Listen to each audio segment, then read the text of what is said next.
All right, welcome everybody to the 7:30 meeting, October 22nd of the Kensington Police Protection Community Services District Board of Directors. I'm President Chris Deppe. The report out from the closed session is that we're going to continue the closed session after the end of this regular meeting. And I have a question for you, Ann. When we do that, obviously that's still a closed session. We don't need to take public comments again, but when we come out, do we need to have a public session that will announce something from the closed session? Yes, if we've taken an action, we need to report out. But if no action, we don't need to. No. Okay. Well, if we do have an action to report, everyone will be on this same URL. All right. All right, I'll call roll again. Sylvia? Here. Michelle? Here. Cyrus? Here. Eileen? Here. I'm here, so everybody's here. Great. Thanks everybody for showing up. I'll now take general public comments on items that are not listed on the agenda, but within the jurisdiction of the district. So I think that's okay, right. All right, then Julia Jensen. Hi, everyone. Good evening. Sorry, Julian Jensen, sorry. Can everybody hear me? Yes. Great. It's great to meet you all. My name is Julian. I've actually was born in Kensington. I've lived here for 30 years. Love this place. I've never been to a board meeting, so thank you for allowing me to kind of perform some sort of public civic duty. I feel it's really nice to see your faces and do this.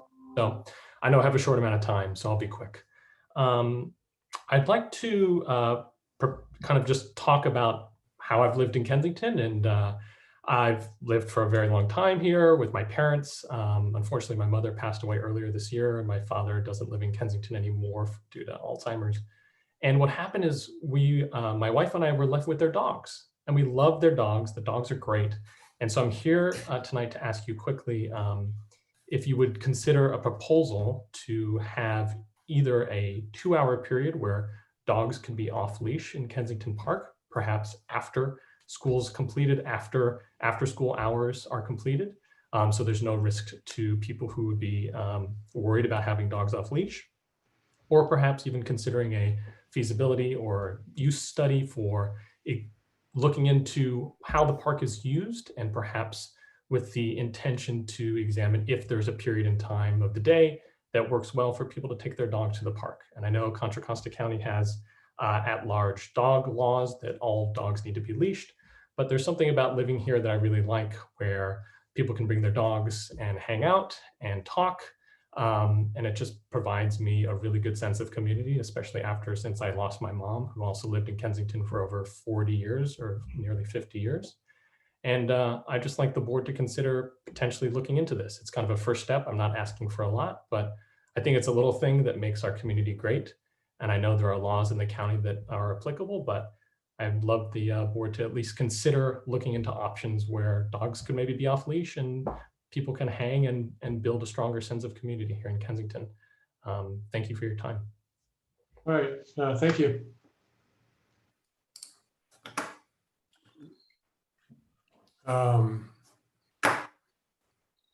Justin Weintraub. Yes, also, just to piggyback on what Julian says, I also am a Kensington resident, have been here for several years, and would just like to second what Julian said about having an appropriate time to have an off-leash time during the park. You know, probably just, I think 2 hours is appropriate. And I think if you did a use study, you'd see that the people there are very responsible. The group is very harmonious with people who are nervous about dogs and are very respectful. So I would just ask that, you know, we look into it further and possibly create a use study. All right, thank you. Anyone else? No. Betty Lee. Hi, my name is Betty Lee, and I've lived in Kensington for about 15 years now. I also have a dog that I love, and there is a great community that goes to the park to walk their dogs, to get to know everyone in the community that has dogs. We have lots of people who also come to the park to enjoy the park with their children. We are what I would consider very respectful. If someone is nervous about the dogs, we put them back on leash. It also helps people, understand that dogs, by and large, with responsible owners, are not dangerous and are not scary. We've seen lots of kids grow up through the years because I've been going to the park for about 9 years now, and we've seen kids grow up, and it's been great to watch, generations of children come and enjoy the environment and also the dogs. So I really would strongly encourage you to consider a feasibility study to allow dogs off leash. It is a great part of living in Kensington, to be completely honest. Walking your dog around the neighborhood is a little different than being able to see them with their friends run free. And it's a great joy, to be honest. Yep. All right, thank you. All right. Kelly McDonald. Hi. Does that work? Good. I also am a dog owner here in Kensington. We have lived here 14 years, and the park has been something that has actually kept us in Kensington. The community that we've grown to love and belong to is a lot centered around the dog. As everyone prior to me has mentioned, we're a group that is respectful. I think in 14 years, I have never seen anyone get hurt in the park by another dog.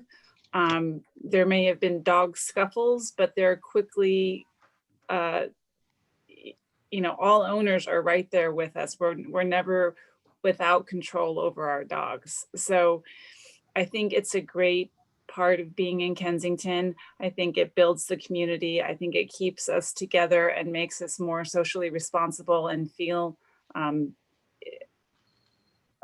responsible, I guess, for taking care of our community. Because of coming to the park with my dog, I've rented the community center several times for events. I've encouraged other people to move to Kensington, and the police and the community has always been, understanding of most aspects of the dog group in the afternoons. And I would love to see that continue. And I would love to encourage also, along with everyone else, the feasibility study on what we could do to keep this an option to responsible dog owners. Thank you. All right, thank you.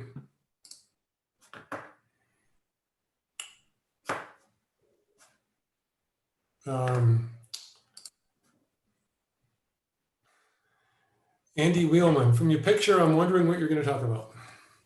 Oh, I'm just actually going to jump on the same. I don't know what picture, unfortunately, because it's been a while since I've been on Zoom, and often I hang out with nefarious people. So sorry if it offended. Hopefully it doesn't. No, not at all. Not at all. I am also with this group. Obviously, we're somewhat of a tight-knit community who understands that we have a bond around our pups. Not dissimilar to what I think of when people have a bond around their kids when they're going through school.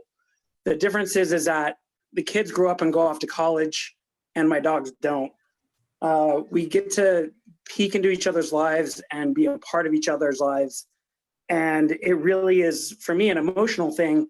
And I was living in Albany. I've been here about 10 years now, and I was living in Albany when they did the case study for the park. I don't know if any of you know the park down at Memorial, but they put in sort of a slowly adopted a dog park down there. And I think a study here would be, I don't know if we need to go that far, but I think something where we have a shared space to begin with as a conversation starter would be an awesome thing, and a usability study would be really helpful. So thank you. All right, thank you.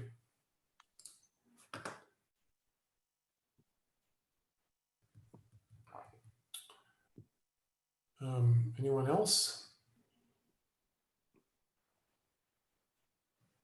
No? All right, great comments. Thank you. And great. Now to board staff communication. Wait a second. Okay.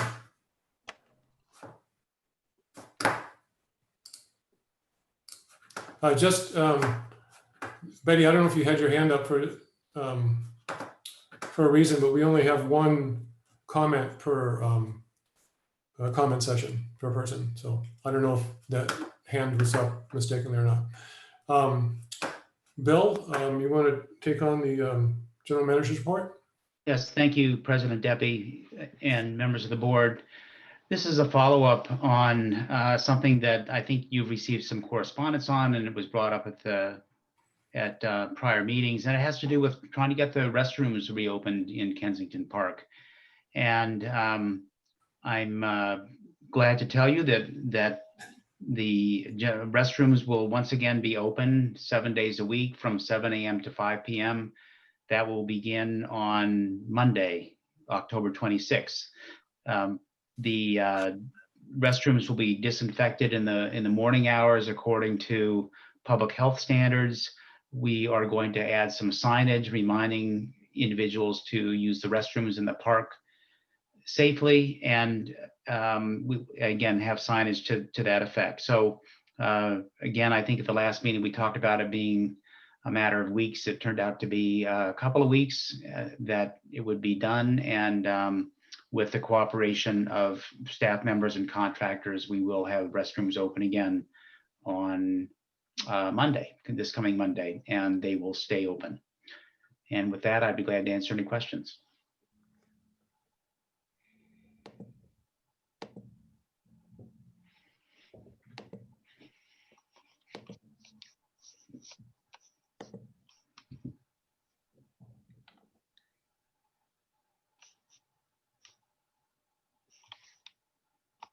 Sylvia? Yeah. I hadn't been in the restrooms obviously for months since they've been closed. And one of the things I was wondering is whether the commodes could get lids. We've heard a lot about, aerosolization, even in a regular environment, but obviously with COVID, if that was something we could purchase, would be to swap out the lids on the toilets if they don't have lids at the moment. I don't know. Might be something to look into.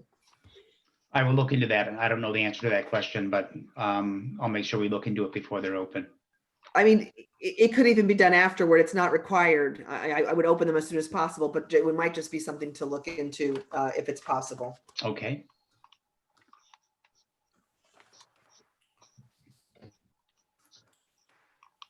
Anyone else? Bill, I do have one question. The sign about the restroom usage and the procedures about maintaining physical distance, wash your hands, did that come from the CDC, from the county? Where did we get these? The sign itself. Well, I mean, the suggestions or the suggestions came. It was a combination actually of staff input, KCC input, and the CDC's Parks and Recreation guidelines. So it came from just sort of multiple sources and customizing it for the Kensington Park. Because I have read, and this was a while ago, but that wearing a mask inside a restroom can be important as well. So I don't know if we'd like to at least suggest that, just because of the aerosols that can be floating around. Good point, and we can look to add that. This is this is not a off-the-shelf purchase. This is something we can customize. So I think it is a good reminder for people to wear a mask at all times. Okay. Any other board members? Questions? I want to say thank you too. I know this was important to a lot of folks in the community. All of us wanted this to happen, and thank you for making it happen, Bill. You're very welcome. Thanks for nudging us along. All right, let's see. We've got some general public comments. Will we take some? Bill, will we take some public comments? Oh, absolutely, certainly. Glad to Glad to have him. Let me just wait a second. I've got to expand this out. Looks like Kelly McDonald. Go ahead. I am, as previously said, in the park every day. And while the restrooms have been closed, a lot of people have taken to going to the bathroom around outside the restrooms, around the back of the restrooms, up in the bushes near the community center, up in the bushes near the offices up there. And I was just wondering if maybe some extra cleaning could be done in some of those areas. Yeah, I can certainly follow up on that as well. And just for what it's worth, that was one of the major concerns that we wanted to address by reopening the restrooms. It was sort of balancing the public health needs of the community, if you will. And so we will definitely follow up on that, though, Ms. McDonald. Thank you. I appreciate it. Well, thank you.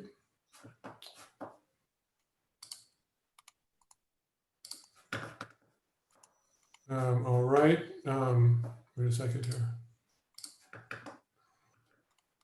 All right. Danielle Verdugo.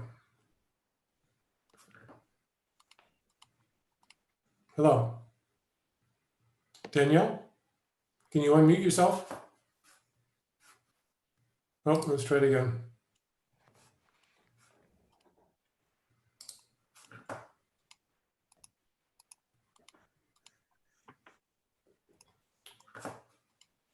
There you Okay. go.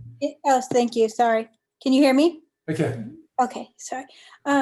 First of all, thank you so much for opening the bathrooms. I really appreciate it. And second of all, just out of curiosity, how often will they be cleaned during the day? Yes, that was one of the standards we were trying to get at. They will be actually disinfected, so more deep cleaning than had been done previously, but that will be once a day and it'll be in the morning hours. Thank you. Thank you. Thank you.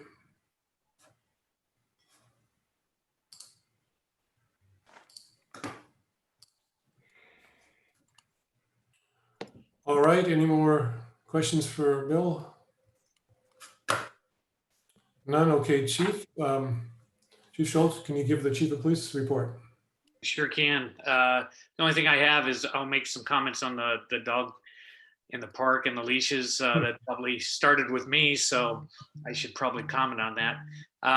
We've had several complaints of the dogs off the leash. One elderly man complained of being attacked twice and being injured. So the police is just responding to complaints about not following the county ordinance. It's not something that the police like to enforce. However, we got to respond to complaints. So if the dog owners can just have their dogs wear the leash until we can figure something out in the meantime, that would be great. We'd appreciate that. Other than that, that's all I have. Walt, can I ask you a question? This is a county ordinance, or maybe Bill or Ann would know. Do we even have the authority to override that? That's a good, am I muted? That's a good question. And I was wondering the same thing. I would have to look that up. Okay. While in the normal case, we would be required to follow county ordinances, there might be an exception for the property belonging to another public agency. Okay. So let me check on that and get back to you. Great. Great. That's everything, Walt? That would be it. Okay. Sylvia, you had a question for Walt? Oops. I was actually going to ask Ann's question, but I just did want to, say to the folks on the phone and also to Walt, who doesn't have some of this history, that there was a young boy who came to us about a year ago who had also, I don't quite remember what happened, but he, there had been a dog off leash and had come up to him and it had terribly frightened him. And, I know dog owners we all have different ideas about, how people react to dogs and what we can do to help them get over fears and things like that. But what's difficult with this type of situation is that there is an ordinance and a law, and it's this gray enforcement that causes a lot of problems. And to be honest, either it is a law or it's not a law. And if it's a law and we don't follow it, then we're, so over the years that's constantly been the push pull, the difficulties. And I would love it if we could. I thought I had actually suggested this idea of hours to someone else who had talked to me about. We were just chatting. I didn't know about any of these heightened enforcement or any of these incidents that had happened, but the mom of the young boy who had come to us a year ago, we had just been chatting about it, and I thought, well, maybe having certain hours would work, and so that would be great to find out. All right, thank you.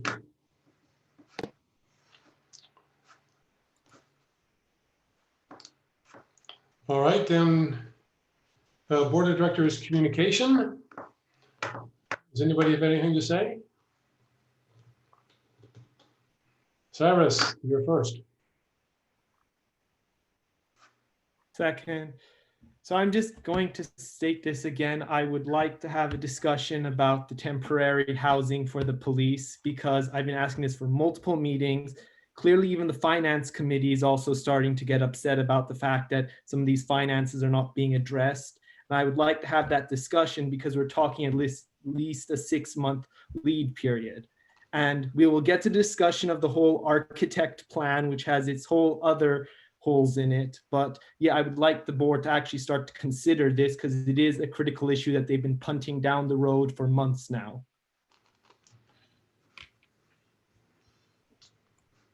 All right, Rochelle, you were next. First, I want to mention that in 2015, I spoke with some board directors or a board director, I should say, and several community members about the possibility of creating a dog park within Kensington Park. And I was not a dog owner at the time, and it was just from my experiences of being in the park. And the folks I was speaking to were all dog owners. And at that time, there was little to no interest. They said they actually preferred that there was not a dog park. But I think that these issues are certainly something that we can explore and discuss in the coming months. And I think it's good to revisit this if there is public interest, engaging public interest, which is great. Secondly, I want to mention and note that I learned that our former attorney, Randy Riddle, has passed away. And Randy came to us in 2015 through Rennie Holtzman, Sloan Sakai. And I could talk for 2 hours about what a fantastic lawyer and human being Randy Riddle was. But just to say that he was a man of deep integrity, honesty, and humbleness. And it was my great pleasure to work with him and to be advised by him. And so my condolences to his family and everyone that had the joy of working with him.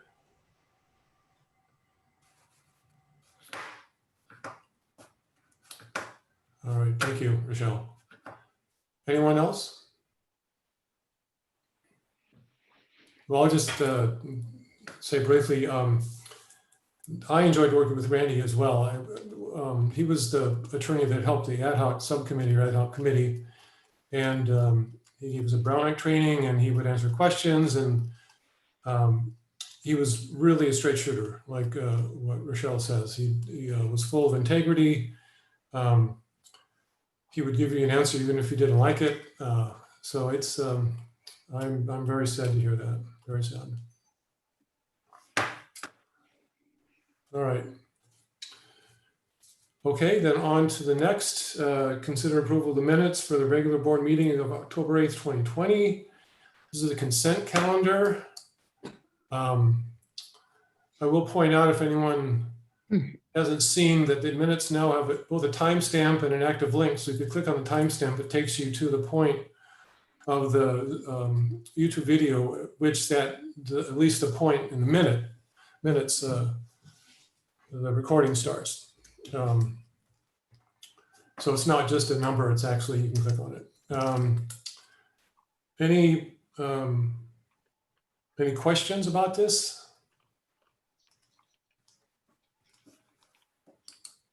Then let me, oh, no, sorry, Cyrus, go ahead. I'm just Well, gonna ask, I guess it's, do we need to, we have to poll it if we're going to discuss it. So let me, if you're going to poll it, I won't even bother asking the public if they want to poll it, if anyone wants to poll it. So do you want to poll it? Is that what you're saying?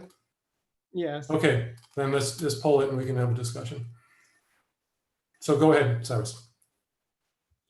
So I just want to ask, is it that we're trying to purposely avoid recording the board discussion in the minutes now? Because I go through the minutes, there is the public comments, there is the introduction of it by whoever speaks about it, and then all the board discussion of it is completely scrubbed, and nobody knows that actually what anyone or if any of the other directors spoke on something. And this goes to the question of, you don't even know if you should go click and watch it if you don't know if there was actually anything to discuss, to hear. And so like, I'm very confused now because last meeting we were being told that the minutes were perfect. They were the way they were in their truncated form. And now the general manager and staff goes ahead and switches that up again. So it's like the one thing that actually should be in the minutes, like how the board came to a decision, is not in the minutes. So do you have any suggestions, specific Well, I suggestions? suggest that they should be rewritten with actually having some indication of what the board discussion was. Well, these are summary minutes. That's what Bill and Linnell do. They create summary minutes. They're not even summarizing that there was a discussion. If you'd like to They suggest, wholesale ignore that fact.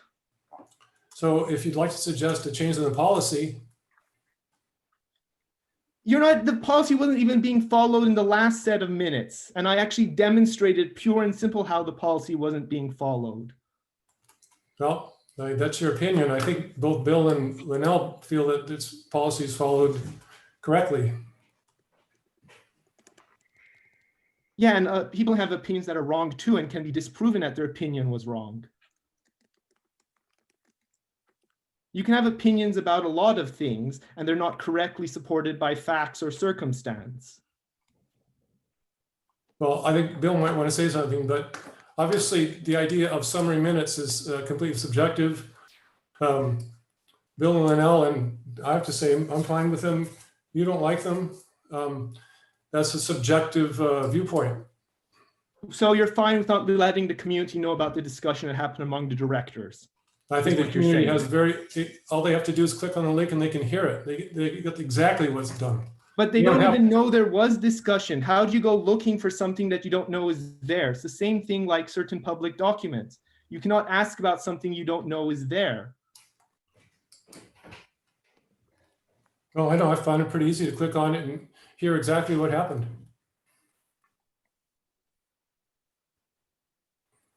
there's Mr. no- Chair, if you would like me to comment, I can. Sure. First of all, the input from board members is very helpful to myself. I'm sure it is helpful to Ms. Lewis also in terms of wanting to get the minutes the way you want them to be. And once again, we believe that the minutes as they were presented last time and this time is actually upgraded because of the timestamp that's in it that allows somebody to very easily look at the entire discussion rather than an excerpted or summarized version of that discussion. So I think it's better than the last version. But what's in here in terms of the topics and what you see is, we believe anyway, consistent with the policy adopted by the board.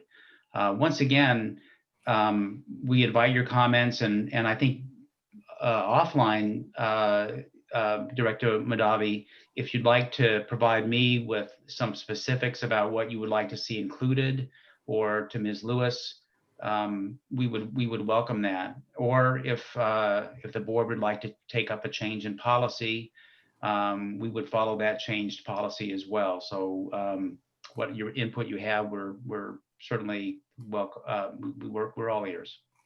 GM Lindsay, the policy says comments about resolutions, ordinances, and so on should be in the minutes. We already went through this. You did not include those comments in the last set of minutes.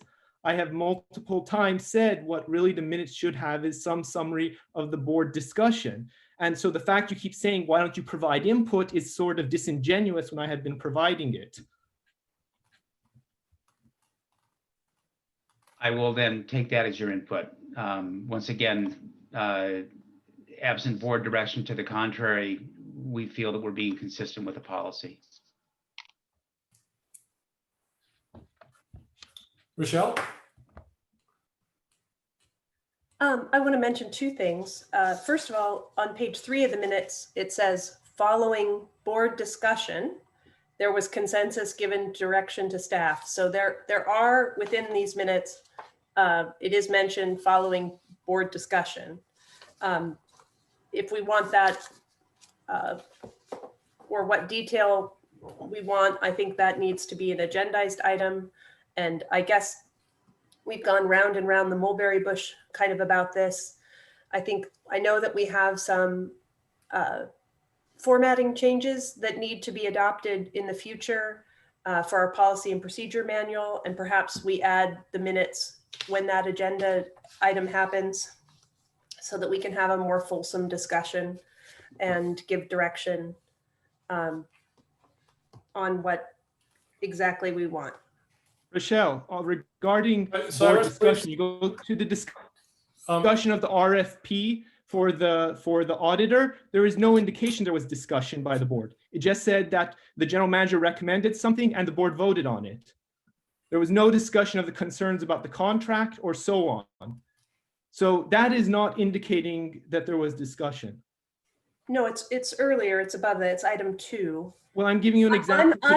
Look, from my viewpoint, we can, when this becomes an agendized item, from my viewpoint, I think the minutes are fantastic and I'm really pleased with them. I'm pleased with the timestamp. I don't want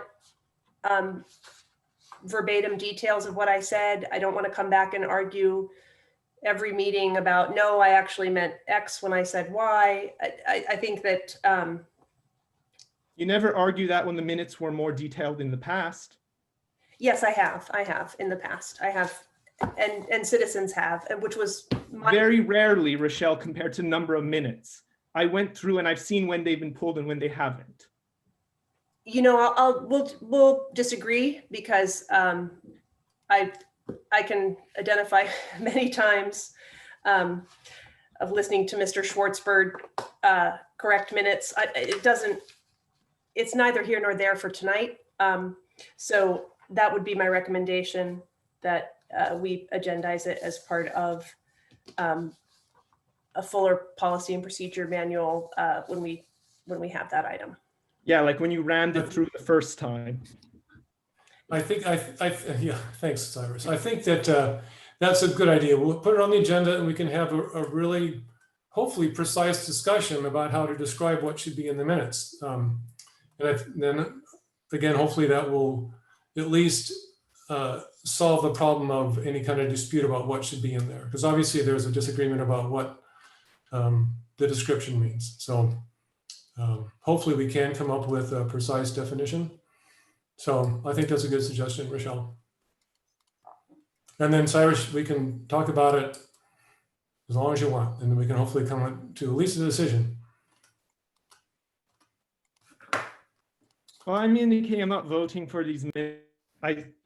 I'm not voting for these minutes because I think they do the community a disservice and they are disingenuous. Oh, we haven't. Okay. Anyone else have any comments?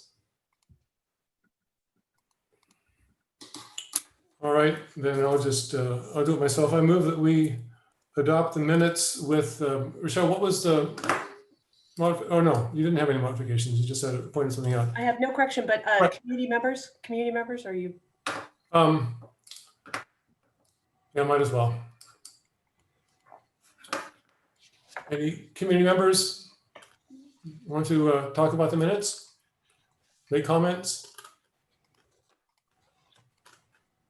Thank you, Rochelle. No? Okay. I'll close the public comment. Then I'll make a motion that we approve the minutes as provided in the consent calendar. Do I have a second? I'll Okay, second it. so Sylvia seconded. Okay. I'll take a vote. Rochelle, Yes. Cyrus, No. Eileen, Yes. Sylvia, Yes. and I vote yes. So it's 4-1. All right, thank you. All right, next, review the financial report for the community center renovation project. Rochelle, I'll let you take this away. All right. These are the listing of community center renovation expenses and donations. Beginning in 2015, in March, I took over the Park Buildings Committee, and the project at that time had gone through several phases and then was kind of had stopped. So I formed a new committee, and we began considering what renovations to the Kensington Community Center / Youth Hut that would be necessary for seismic safety and ADA upgrades. We knew that we had the $158,000 of WW grant money to utilize. At that time, I believe the grant was running out at the end of 2018. It's since been extended several times, and now we could have utilized it well into 2021. But so if you'll see us beginning there with the first item, we begin in 2015. We the board authorized a seismic study and then an ADA study. The committee unanimously picked Glass and Associates for architectural services. And then throughout 2016 and 2017, we moved closer to renovation. And then in 2019, last July, we began construction, and you'll see charges then. We had a bidding process, and Eagle Builders bid the project, but then subsequently went out of business. And thanks to Ann Danforth, we had insurance to cover the difference between that and our next lowest bidder, KCK Builders. So you will note there that we had received an insurance settlement of $75,000, and that just over $75,000, which is the difference between the two bidders. We received donations for this project, generous donations from the Kensington Community Council, Kensington Improvement Club, Kensington Property Owners Association, and then the Kensington Fire Protection District authorized a sprinkler system in the building. So these charges, you will see soil testing without a charge. That was a charge billed under other by the contractor. So there is no breakout bill, but soil testing was done. And then you'll see through the end of we have taken a loan for $250,000. Should we repay the loan according to the terms and not prepay anything early, our interest is noted there at $55,166. And our finance manager, Catherine Korsick, who unfortunately just left the district 2 weeks ago, but before she left, she submitted all our WW grant paperwork to East Bay Regional Parks. And that means that the total expenditure for the KPPCSD was $1,209,563.94.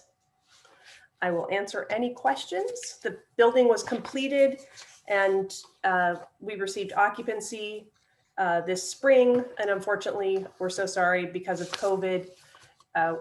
All we've been able to do is move some of its users in a very socially distanced and limited way move some of their equipment back into the building, but we have not been able to have any events or tours. So It's a very impressive accomplishment.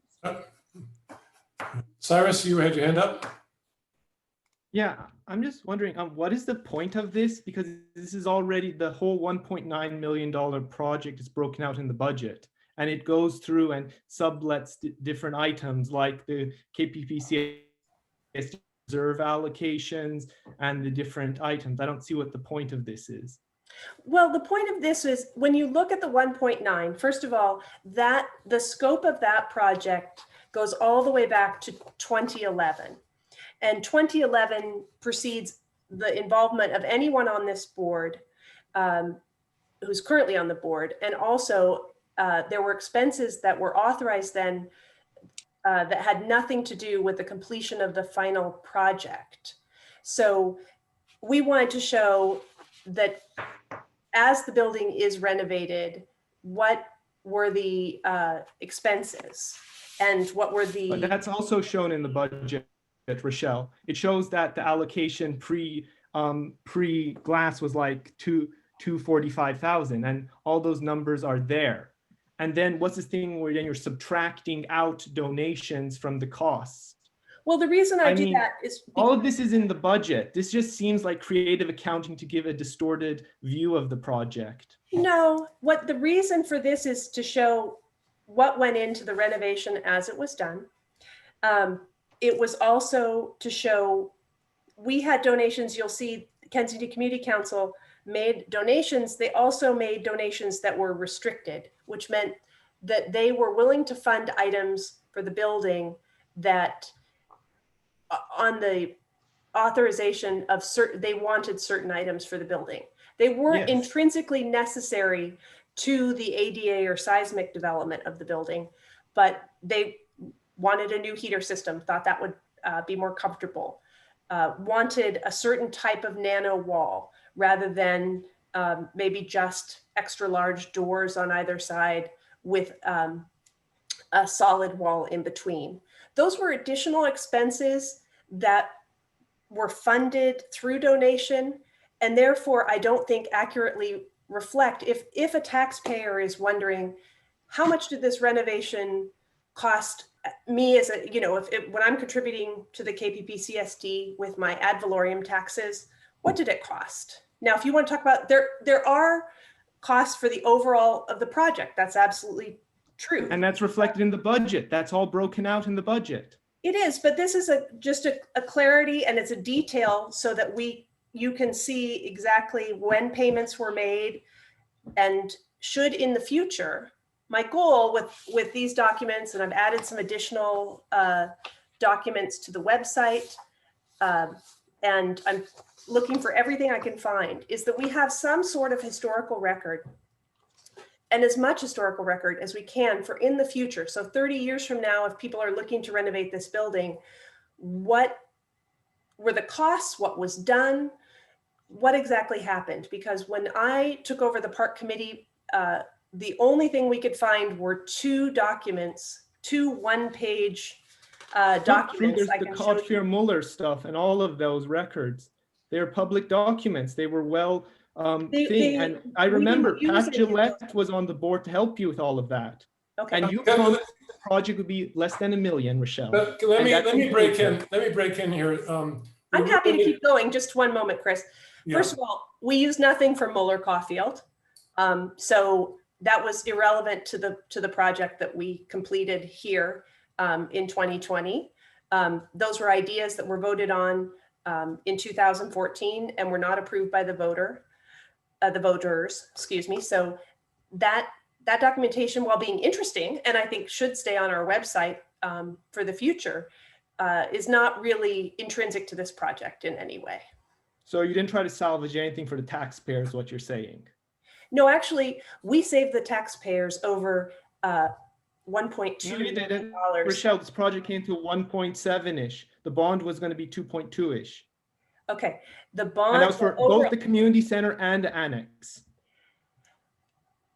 Director Mahdavi, I know you've never voted to authorize anything with this project. I know this project Because my aunt was on the does not. KPC and that would have been a No, conflict. I don't understand why you don't care about the ADA or seismic security of Kensington residents, but you do. I do, and that is slanderous, Rochelle. That is way out of line. I will, you know, we'll just beg to differ, and that's, you know. Rochelle, what is the point of this document if this is all in the budget? This is in the official budget document, all these breakdowns. What are you trying to say? It is not. Yes, it is, Rochelle, page 25. Okay. Thank you. It breaks it consideration of down my question. by the glass and by the donations and by the KPPC allocations from the reserve. Page 25 of the fiscal 2021 budget.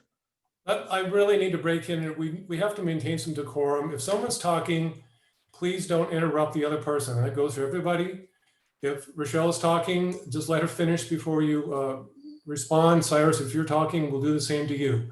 But as I said many times, even in an in-person meeting, we really need to maintain decorum. And with Zoom, you start breaking in, you're just hijacking the microphone. You're not letting someone finish. So if someone's discussing or explaining something, let them finish. Maybe it's a little cumbersome, you have to wait a little bit, but let's not break into each other and get into a shouting match. Just let's have a civil conversation. No one's getting into a shouting match, Chris. Okay, good, thank you. And I don't go around accusing you of not caring about the residents' safety. No, okay. Like Rochelle just did. My impression of this is that bottom line is what it costs the district. That's what the cost of the district was, 1,209,563.94. It's an absolute number. But that's not the total cost of the project. That's what it costs the district. Cyrus, you just did it. I'm not finished talking. Thank you. But that's what it costs the district. And as Rochelle explained, some of these were donations, some of them were grants. But if we look at what this project cost the KPPCSD, that's $1.2 million. And that's what this number shows. Maybe you're looking for a different number, that's fine. But I think that's what the numbers tells us. That's what it cost us. That's what you're talking about, like your tax dollars at work. These were the KPPCSD tax dollars at work. That's what it costs to do the community center.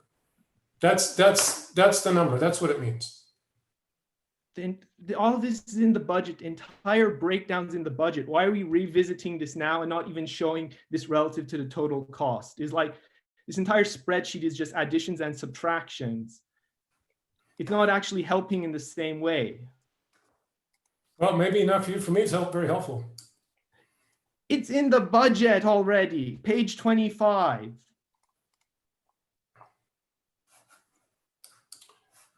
I mean, this just seems as like a more political game than anything else to play games with the numbers. I don't think this is any games at all, Rochelle. To me, this is absolute. There's no games at all being played here, right? I would, yeah, well, you know, difference of opinion. And what's in the budget is not complete. These numbers are complete as of last week. So including the audio visual equipment, the installation and fabrication. So this is not the only document. Clearly, we've got, there are other documents. The Finance Committee is looking, would like an additional document for me to create that shows from which funds all of our funds came from. So where the funds were moved from capital accounts, from donations, all the way through the project. And that document will be presented to the board in the coming month when I can complete it. That was requested on Tuesday by the Finance Committee. But each of these are just to share and invite clarity because I think that folks have an idea, like this project funding status sheet I have from 2019, of course, has printing charges from 2013. Well, none of that was involved in the final project. So the money was spent by the district at some point, but it was not intrinsic to this completion of the community center renovation. So if it's not helpful for individuals, that's. I mean, their why preference. didn't you break out the entire thing like what was done in the budget? I'm just curious. Why did you not just do it like that? And oh yeah, AV is in the budget. It's included. Yeah, but we don't have accurate billing from the budget. The budget is from 4 or 5 months ago. So the final billing for the AV system only came through last week. So to know exactly what it cost is here, and it's not in our budget. So why didn't you just make an updated form of that spreadsheet? Because I do not have access to that spreadsheet. So I created a new document. You could have asked for it. I mean, it's just an Excel file. You know, Director Mahdavi, I worked with Catherine Corsick in their final week here. She provided me with all kinds of documents. I created a document. If you don't appreciate the work I have done, that is fine. It doesn't matter. I mean, it's not even subdivided in a way. I hope it is effective. Excuse me, I'm interrupting you. Anyway, I'm done. I've made my point. I really like, if you really wanted to do this in a way where we could all analyze it and understand it, you could have done it like the budget, subdivided it into the different cores costs, told us how much it was, all in donations. And then we could have all looked at this like as done in a formal document instead of trying to tabulate it down to say this was just the KPPCSD cost. And instead of said this is relative to the entire project and all the bits and pieces of it. Well, I thank you. I spent 4.5 years working on this project with Director Hasai taking the lead for the last 3 years.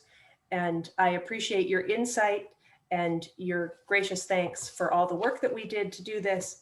And your criticism of my final document is duly noted. Sylvia, you have something? Yes, I appreciate this very clear, simple document. And since this is not an action item, I wonder if we could please move on.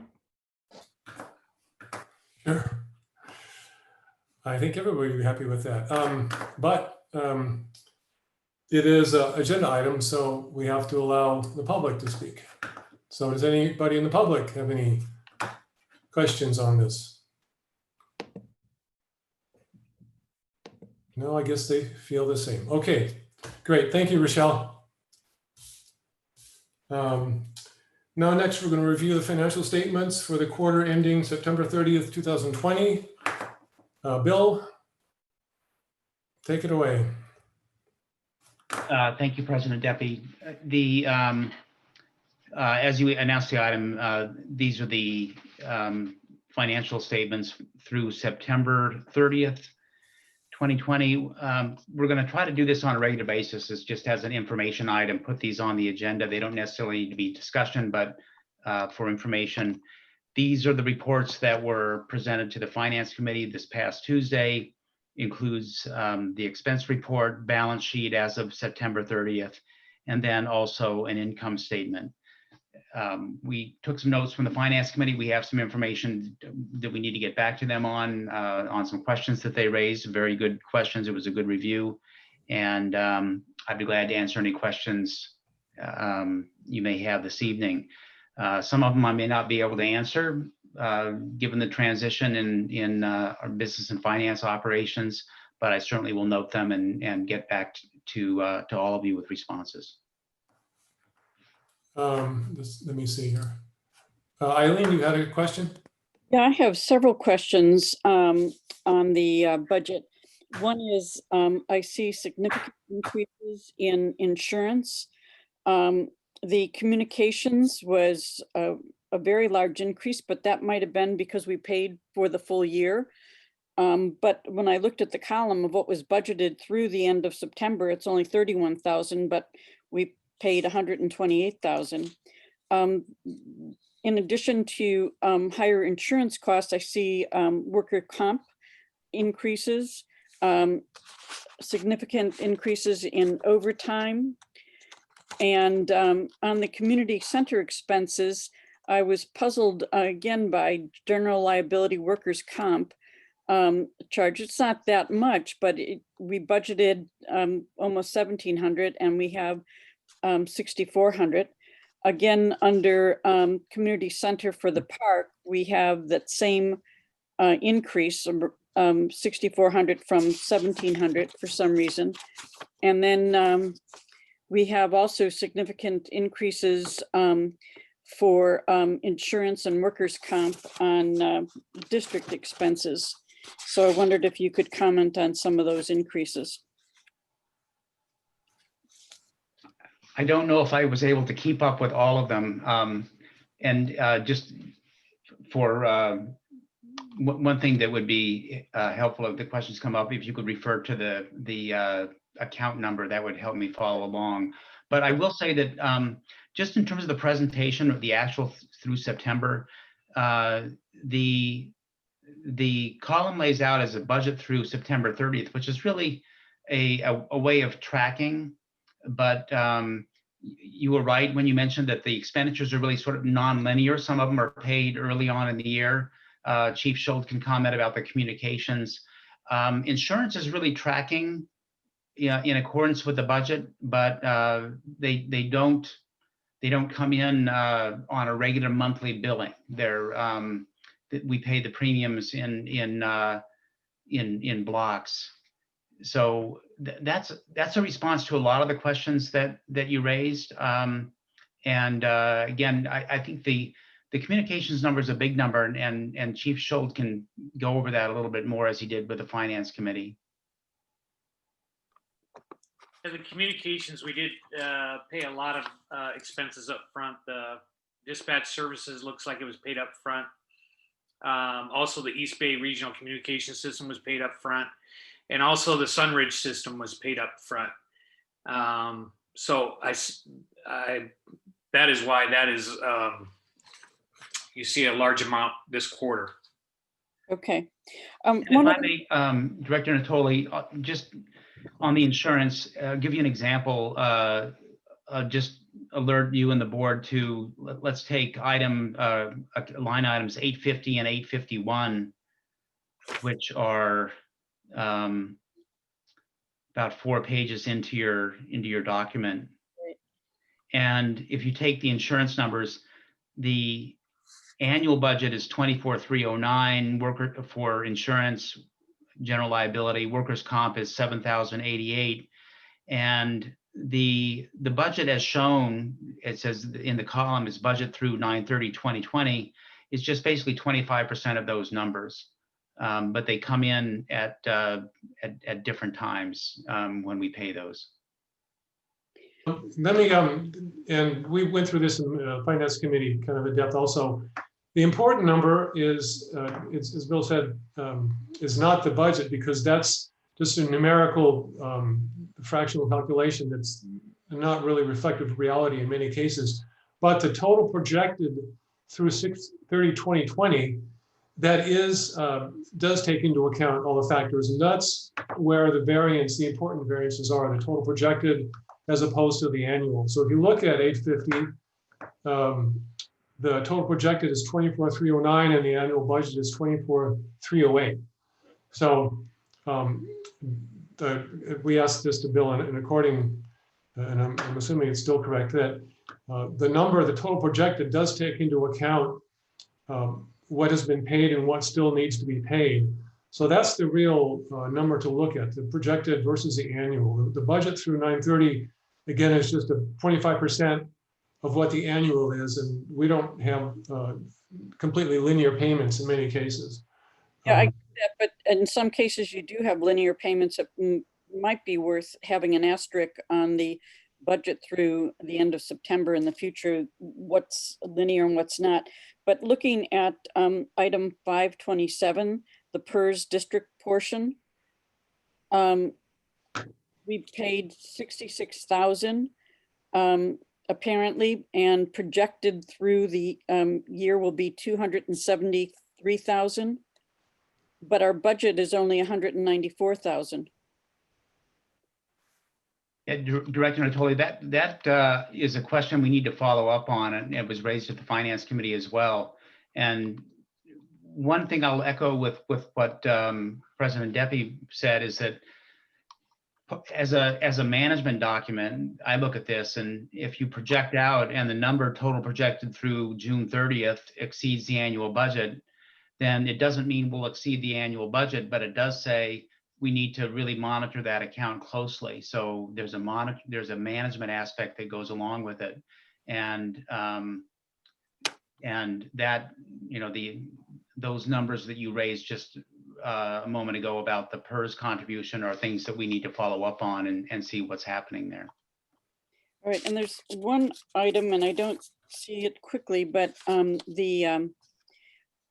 we had talked last year about setting up a trust for the CalPERS payment, and it's a way of getting a little bit more interest than the very low interest that we get from the county.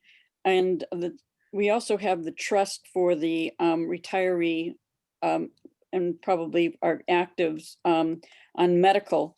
And I don't find it now, but it didn't look like that had been funded as yet.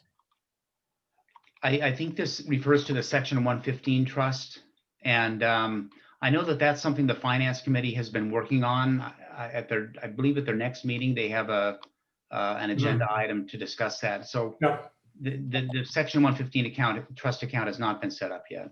Okay. And so it's not being funded. Okay. Well, it hasn't even been agreed to, let alone set up. Yeah, but there is a trust fund for the retiree medical. And I was trying to find it and I don't see it quickly. I don't see that was funded as yet. And it's just a way of getting a little bit of extra interest through the year. And then you could use what you put in this year to pay next year's bill. But you have the benefit of getting a little bit more interest.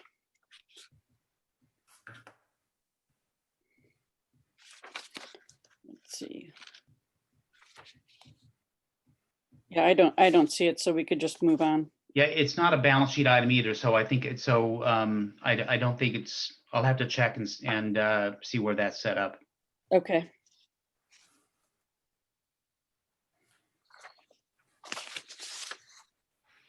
Is that it, Eileen? Yeah. Okay, Rochelle? Yes, I just wanted to mention, I think Eileen hit on most of the things that the Finance Committee talked about on Tuesday in regards to this report. The only other things to talk about were that we have 527, the PERS district portion. Our CalPERS report has come out, and that will also be on the agenda of the next Finance Committee meeting, which is in December, along with our 115 pension trust exploration. And the other was that I did manage to talk about one thing with Catherine Corsick, which was the fact that category 508, that there is no salary for non-sworn personnel under police. And we have at least one person who should, their salary should be there. And Catherine's thought was that perhaps it had been inadvertently moved into the officer's salary. And that is why we are running over budget on the officer's salary. Yeah, that was one thing after the Finance Committee meeting. We did confirm that it was an error that needs to be corrected and needs to be journaled out of the officers and into non-sworn. Okay, great. So we are not over budget there.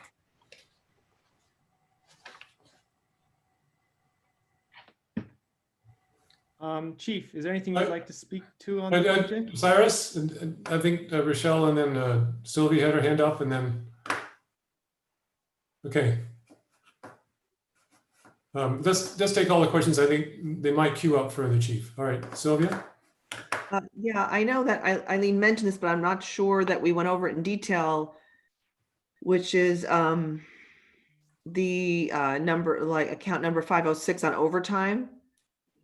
And so maybe the chief can address that, because again, I'm concerned about the costs, which is, you know, a concern of has been a concern for the district always. And we've, you know, invested a lot in our department, getting it fully staffed, new equipment, all sorts of things. And now we have to, as a board, continue to watch that we can afford that, not just year over year, but certainly also down the road, especially with, pension and retiree benefits and unfunded liabilities. So we're going to be watching this budget really carefully. And I would like some discussion over the overtime, kind of being blown out of the water in the first quarter. Yeah, I think the chief can address that. I think it is an account and activity we need to watch. He's prepared to address it tonight, I'm sure. Yeah, because I know that in many in all departments, frankly, however big or small they are. My brother's a fire chief. I'm not blind to how overtime is an important part of compensation. And I know there may be good reasons for it, but at the same time, it's just, we don't have a lot of wiggle room in our budget. We never have, and we never will. Yes, thank you for that question. I think it is worth spending a little time on because it is such a big expense for the first quarter. Like I told the finance committee, this happened to be a perfect storm. We did hire 2 officers, which put us up to full strength, but those 2 officers were in training and did not help filling any shifts whatsoever. So the problem happened after we allowed an officer to go on vacation for the first time since COVID. He went on a 2-week vacation, and right during that time, an officer went on paternity leave for 6 weeks. We thought he was going to go later, but he had to go earlier than expected. So we had that. Then we had 2 officers exposed to COVID. We had to isolate them, get them tested. They couldn't come back until we had a negative test. We still had the downloading of our crime reports at Richmond PD that was time sensitive. We had to get those reports out of Richmond PD because they wanted to cleanse that system. So that was another issue that was time sensitive. Also, accrued comp time was cashed out during that time. And then combined with any sick time because everybody was off, and any arrests that we made and had to be transported to county jail, I know of 3 arrests, 2 of which I'm positive they had to transport out to county jail. You had to have an officer come here to patrol the city and respond to calls for service. So all that happened all at once. Doesn't happen all the time. This is one of those freak things. So I had a department-wide meeting. We sat down as a group, and I said, we have a problem. And they said, what do you need, Chief? I go, I need you guys to flex some time. And I also need you to adjust your schedules to avoid the overtime until we solve this overtime budget and get it under control. They absolutely 100% all agreed to do that. And they've been doing that. They saved us thousands of dollars when they flexed their time. And it was absolutely voluntary because I cannot, as a chief of police, force them to do that. FLSA will not allow me to adjust schedules or force them into flex time to save on overtime. They 100% volunteered to do that. So on top of that, they agreed to do that. That officer came back on maternity leave.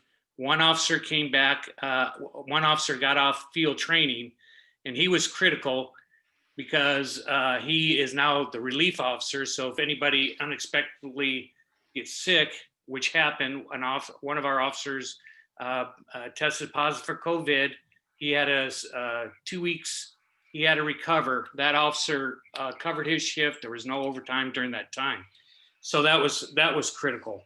And then also we had officers accrued 19 hours of comp time during the last month and a half or so. That was for training and court time. Those officers voluntarily, again, because again, I cannot order them or force them, they agreed to take that time off when the scheduling allows, so it wouldn't cost the district or the PD any money. So that's 3 things. You should be very proud of your officers. They saw a problem. I asked them, they go, whatever you need, Chief. And they did it. And it was 100%. It wasn't 90%, it wasn't 80%, 100% of the officers agreed to do that. So from September 16th until now, the district has not paid out any overtime, and I see that continuing throughout the year. Maybe not 100% not paid out, but close to 100%. There's, I got to tell you that I'm very proud of them. They've been wonderful. Your department has come through for the district, come through for the management. So what I can say, it doesn't bring back over inflating the budget or spending that much money in overtime, but I can say we got it under control. When the other officer comes off duty, the officers adjusting their schedule unexpectedly or inconveniently, that'll diminish completely too. And that officer still has another 3 or 4 weeks, but as far as overtime, you will not see that amount of overtime used in a quarter. So I also recommend for next budget is that usually when you do overtime budget, you have an overtime budget for what officers use during that year. Then you have a liability comp time budget. That's all the comp time that officers accrued during the last fiscal year. So you know how much they're cashing out and how much they're actually using in overtime. So that would be just one recommendation I would give to this to whoever's city manager at the time when we do the fiscal budget. Great, thank you. Sure. Cyrus? I guess we should also say thank you to the union too, because if I'm hearing you right, is that this cannot have been done through just staff ordering it. It 100% could not be done ordering it. The POA and all the officers came through.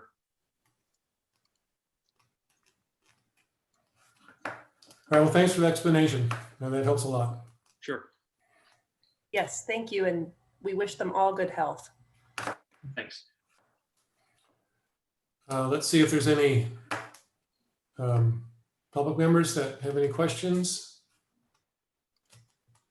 comments, anything? No? Okay, I'm going to close the public comment period.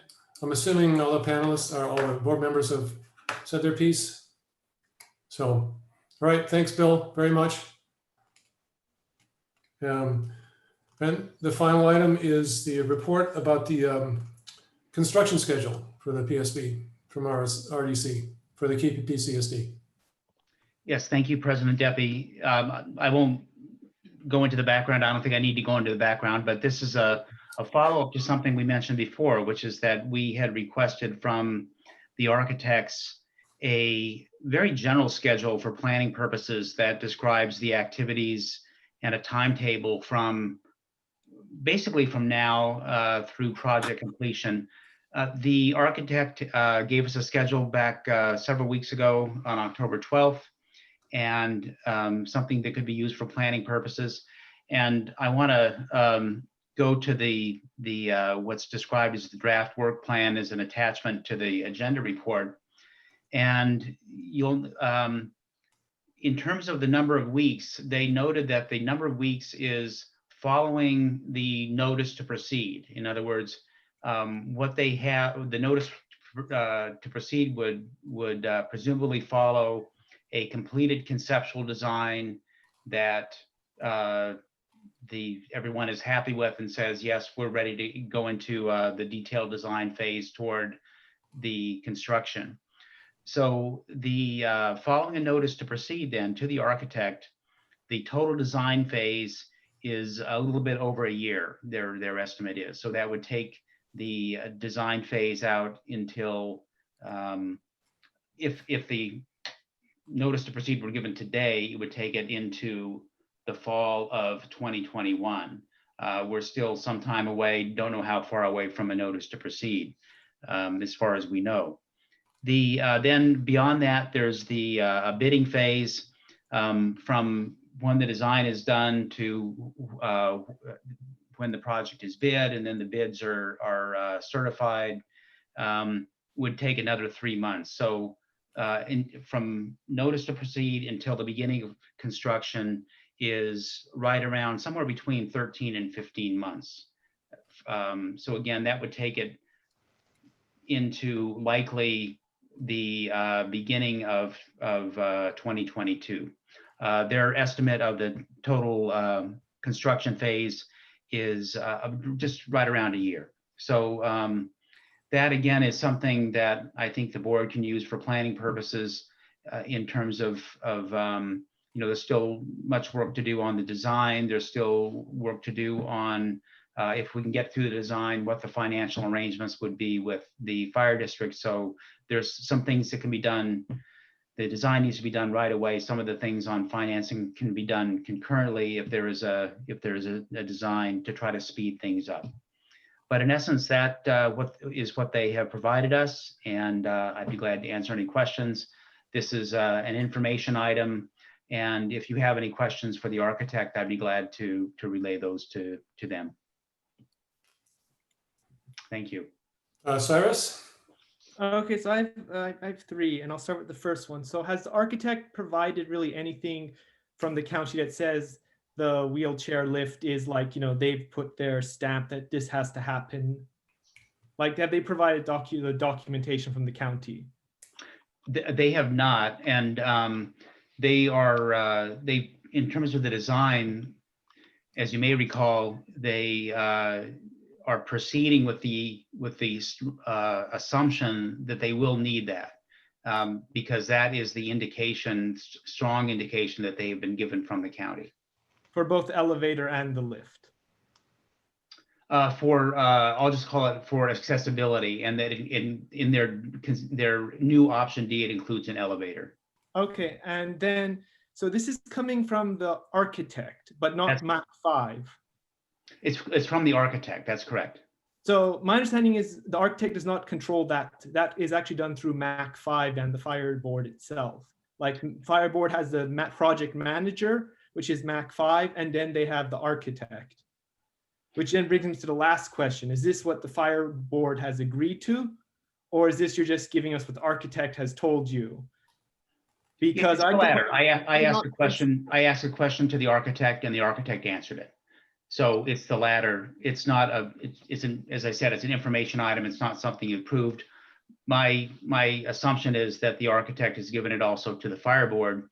And then in terms of the response to your first question, MAC 5, as I understand it, has been retained as the project manager, and but the architect is involved in the project throughout the construction drawing phase. In fact, MAC 5 wouldn't prepare the construction drawings. They are managing the project, and they would manage it presumably through the construction phase as well. But the architect stays involved in it, and I think that they would have knowledge of generally what the design construction timetable is. We could ask the same question to MAC 5. The reason I wouldn't necessarily ask that question to MAC 5 is because we don't have a contract with MAC 5. We do have a contract with the architect. So,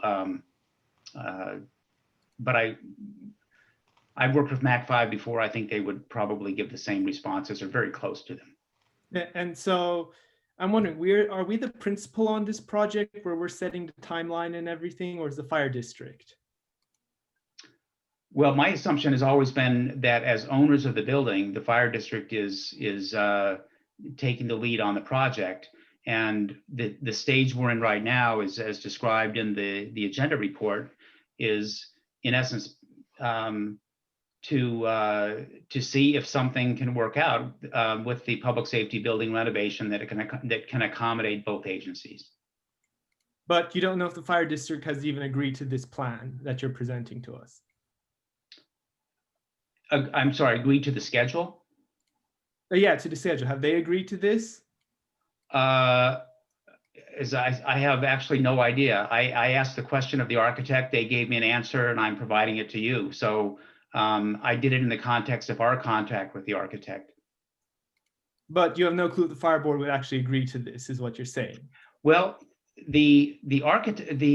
some of the things involve time and motion and space, and it would be if anybody said we'd like to have the construction drawings done in a month, then the architect would say, I'm sorry, I can't do that. Or if they said, we'd like to have the construction compressed from 52 months to 1 month, they wouldn't be able to do that. So there's some things that they're items of information that that wouldn't necessarily require approval. But I would imagine that if the owner of the project said, we'd really like to compress the construction schedule, is there a way to get that done? The architect would look at if they're good architects, and I think they are, they would look at options for how that might be done. And you've shared this with your counterpart who shared it with the board. I shared it with my board. I asked the question of the architect, they provided it to me. You wrote that long. I'm sorry? You wrote that long, nasty letter to the fire district about when they had put something in their public packet, and yet here you are doing the exact same thing to them, blindsiding them. No, actually, I believe that I believe they have this this schedule, and I actually didn't think my letter to the fire district was that long. It was, and I did have some points to make on behalf of your agency that I thought were important to make. You were not, in other words, you were blindsided by not looking in a public document that was available months before, and we'd even told you about. I think I disagree with what you said, but I don't. If the chair wants me to comment further, I will. No, I think we all knew what you wrote in your letter and why you wrote it. So, let me see, Rochelle. Well, yeah, Rochelle, you had your hand up. I did, but it's fine. Bill has answered it. Thank you so much, Bill. You're welcome. Sylvia, you had your hand up, but it's down. Is that Correct. I'm fine. Thank you. okay? Bill has answered all my questions. All right. Yeah, so just, I don't think we need to dwell on this, but obviously, to me, this is an estimate of a timeline from an architect. That's simply what it is. But I'm assuming that RDC, I think you've talked to them, Bill, they're pretty experienced in this, right? They're not newcomers. So I get the sense that they know what they're talking about. You know, I had one extended meeting with them along with Chief Schultz where we talked about design issues. And in conversation, they indicated they had specific experience in public safety building design. And, you know, I'm confident that they know what they're doing. Okay. I mean, they made some pretty rookie mistakes in their initial drafts. You know, putting a gun dechambering device pointing out into the street without a reinforced wall. Yeah, I didn't see those designs, but they do have experience designing police facilities. Okay, I just want very last quick thing I'd say. I think really this is getting to the point where we need to talk with the other board, that this game of telephone is kind of getting long-toothed. And I don't see why we can't actually have a 2x2 meeting with the other board or 5x5 and actually just hammer this out without all this back and forthing. No one here has any comment on that they don't want to talk to the sister agency and actually, you know, straighten everything out? Well, I think Bill is working very closely with Mary. I'm talking about the board. The board makes right now. The action right now is trying to get a design that both departments are happy with, the fire department and the police department. That's what Bill and Mary and Walt and Chief Magoni are working on. That's the phase we're in. That's really between the general managers and the people who know what they're doing, which is the police department and the fire department. I don't see that anything is being held up, and in fact, I think they're working very hard to try to get that resolution. Bill, correct me if I'm wrong, but I believe that's a process we're following right now. Is that correct? Yeah, that's my understanding. Absent, again, different direction.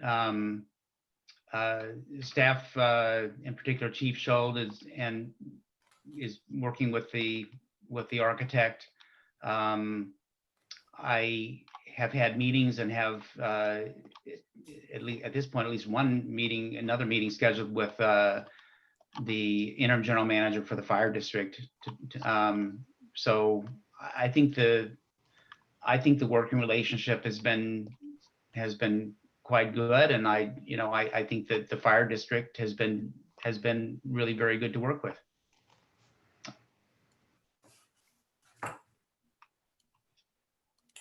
All right. So we have someone in the public that wants to speak. Julie Stein, you might know something about the fire district. Just a little bit. And and I'm actually just speaking as an individual board member tonight. I'm not speaking on behalf of the board. I think I do understand a little bit of where Cyrus is coming from in terms of a lot of the sort of communication, what seemed to be disconnects. It's my understanding that the fire district had gotten an estimate from MAC 5 that the construction drawings would take approximately 6 months.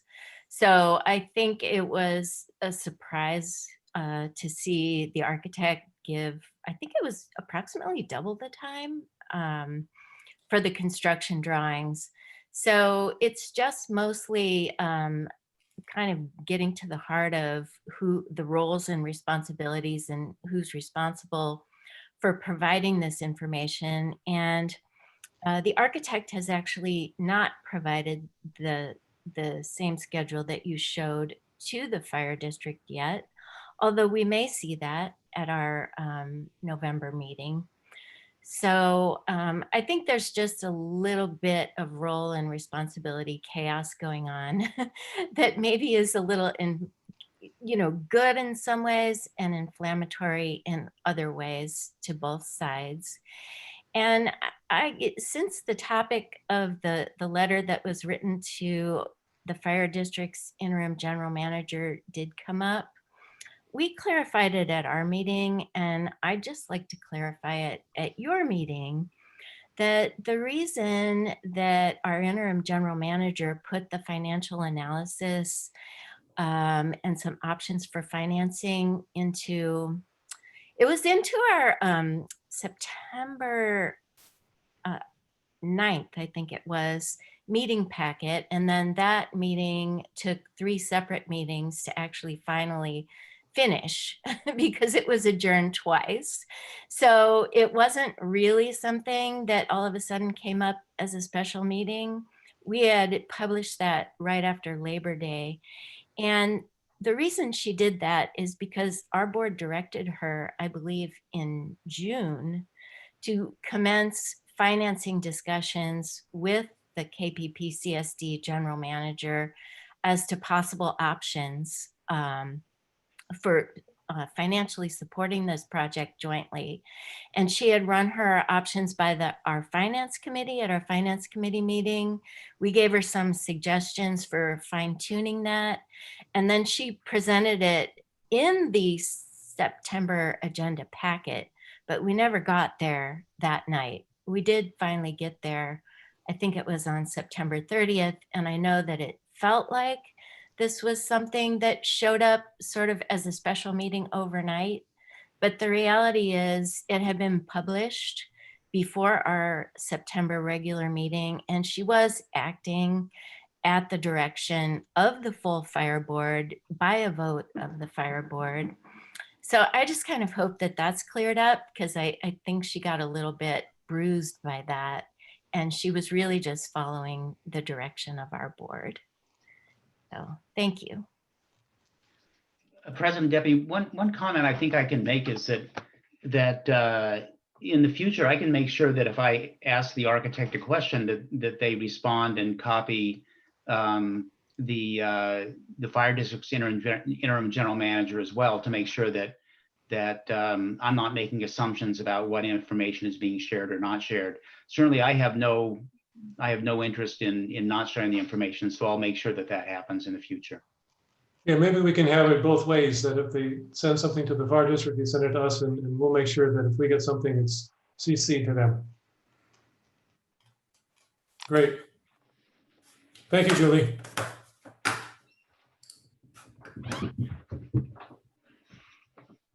All right, then I believe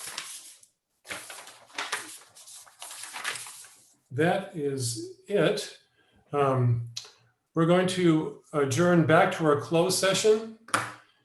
And if we have something to report out, we'll do it with the same URL. I'll just resurrect this meeting. So if anyone wants to hang around and see what we do, just log on. Boy, you probably, I don't know how to even notify people that we've done it. I guess if you're really, really determined, you're just going to have to join the meeting and wait till we come back. I can't guarantee when that'll be. So, Anne, you have any other recommendations? The technology is, I'm afraid, a bit beyond me. There's some way that you can participate in the meeting that's on the closed session link while leaving this meeting up and running?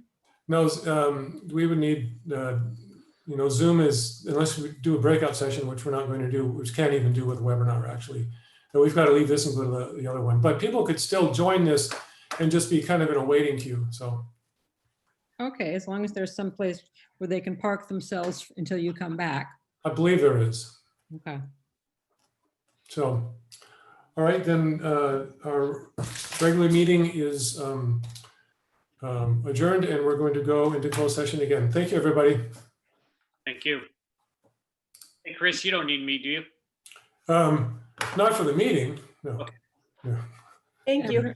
And those of us who are going into closed session, Yeah, should okay, go back thanks. to the old link, the other link? Yeah, the old closed session link, same thing. Right. Got it.